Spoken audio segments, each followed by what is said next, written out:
This should come as a shock to absolutely nobody, but Paper Mario fanboys are doing everything they possibly can to downplay Mario and Luigi Brothership. I've seen a number of their statements already. Oh, it's a mediocre game. It doesn't have a good story. It's too slow paced. I've seen them make insane reaches in regards to this. But their intent is clear. They want Mario and Luigi to fail so we can get the Thousand Year Door 2. And unfortunately, it is not going to happen. And because of their behavior, because of their attitude, because of how they conduct themselves, they have somehow pushed me away from the Paper Mario community purely because of just how unwilling they are to acknowledge that the Thousand Year Door did indeed have problems. To them, it is a perfect game with no flaws whatsoever, and Mario and Luigi is just some pale imitation that could never, ever live up to it. And to me, this is like an embarrassing thing to believe. Okay, to me, Mario and Luigi Brothership is clearly this absolute gem of a title, one of the year's best releases. But to see so many of these people try and make some of these really arbitrary conclusions about the game, like, oh, it's slow paced. I've been playing for 2 hours and I'm bored. Like, it's an RPG. This game is 40 hours long. Okay? Like, I've played more of the game than you have, apparently. And I can tell you that the game just excels at character writing, it excels at world building, it excels at evolving its gameplay throughout, right? The game is fantastic. Okay, full stop. And I think if Paper Mario fans were genuine, they would understand that. They would appreciate all of the all of the positive qualities this game has. But instead, no, they really have to prop up a 20-year-old game over it, right? Like these guys, many of whom I know some of these people who have never touched a Mario and Luigi game before are coming out trying to say that like the game is somehow bad, that Brothership somehow doesn't live up to their lofty expectations, that Brothership it doesn't run well, which is a complete and utter lie. I don't know why people keep repeating that. Again, like at this point, whenever I see people like say a Nintendo game doesn't run well, I'm assuming they're just quoting some Digital Foundry shill video because nothing I've ever seen from any of these Nintendo games ever correlates with that at all. Like it's entirely a YouTuber phenomenon. Well, the game doesn't run well. Like what? Especially coming from like the Thousand Year Door fans, considering how people made a big deal over that game, like running at 30 FPS instead of 60, like it did it originally. But when you like when you really look at what these people are trying to do, you see something really nefarious and just very, very fanboyish, right? Because they didn't want Mario and Luigi's Brothership to succeed. I think that's the big takeaway I get from this by looking at these people. I guess I should call these people out by name. Demish, the BitBlock, these people didn't want Mario and Luigi to succeed because they have the delusional belief that Mario and Luigi is the reason why Paper Mario RPGs stopped being made.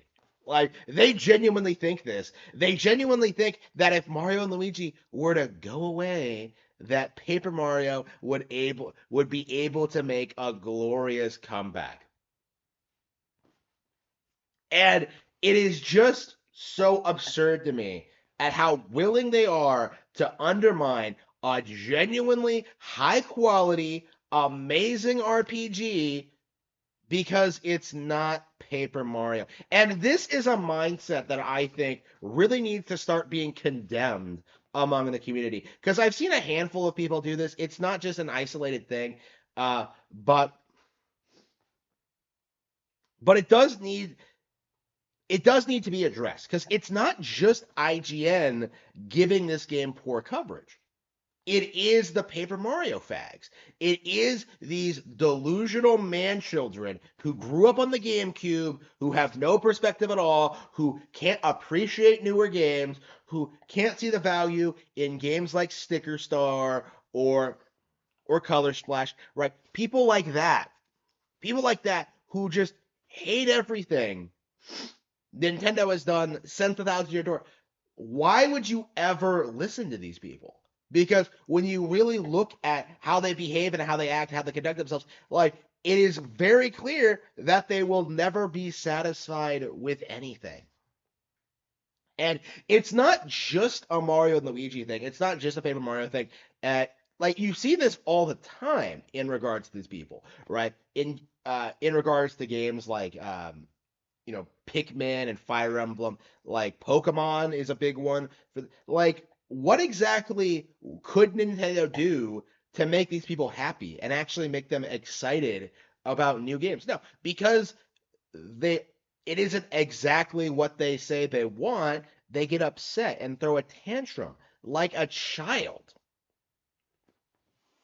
And and we see this happen over and over again in all sorts of really weird ways too. Like I talked about this before about how the BitBlog has this weird like fixation on like not playing as female characters, right? Seeing like how they spurg out over Princess Peach and how they like hate her as a concept, as a character and don't want to see her ever, right? How you see like people get genuinely upset over Zelda being the protagonist in Echoes of Wisdom. Oh no, Nintendo made it woke. Like there are people who have unironically done it, and I'm thankful that like it's a relatively niche thing. It's not mainstream at all, but it is a thing that is happening. And one of my concerns going into like the future in regards to like the Mario RPG lineup is if these people get like more momentum, right? Like how is there bizarre fixation on how things should be completely ruining the reception to legitimately great games? And I think in the case of Brothership, that is absolutely the case. In the case of like Echoes of Wisdom, that is absolutely the case. In the case of Tears of the Kingdom and Mario Wonder, that is absolutely the case. Because all of these were games that should have been really beloved by the fan base, by the audience, right out of the gate. Right. These are like just top tier games in their genre for a lot of different reasons, and yet for whatever reason, every single time we have to go through this song and dance where certain people in the community have to come out. It's not what I wanted. This is so disappointing. Like I wanted Paper Mario. Like I wanted a real top-down building. Like just look at like the build up to Echoes of Wisdom and see like the weird complaints people were coming up with. Complaining about the puzzles, Zelda not having a sword. Like there were just so many like non-issues that people were bringing up before release. And of course, the game came out and it was universally beloved by its audience. But why exactly did these people have a platform to begin with? Like, why exactly are these people making these ridiculous statements, these ridiculous videos that really have no bearing on how these games will actually be viewed at all? Because I can tell you, the wider Mario RPG community is over the moon about Brothership. I'm at the point now where I'm declaring it to be the best Mario RPG ever. And yet, the people who are most vehemently against the idea are the Paper Mario fags. They cannot accept the fact that Brothership is far superior than the Thousand Year Door and will do everything in their power to keep the narrative that their childhood favorite game is superior to this one. And to me, that's really sad. It showcases an inability to move on. It showcases an inability to think critically. It showcases an inability to appreciate new things or experiment outside the box. To me, Paper Mario, the Thousand Year Door fans are. It is the most man-child friendly Nintendo game in existence because it showcases everything wrong with the Nintendo community.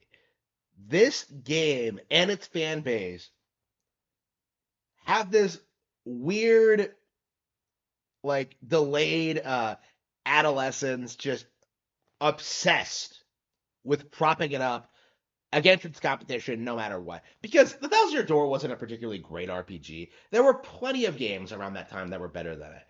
But people have this idea that the game is some untouchable gem, and that really needs to stop. It is disrespectful to other developers. It is disrespectful to other games. It's disrespectful to the fans, and I think above all, it's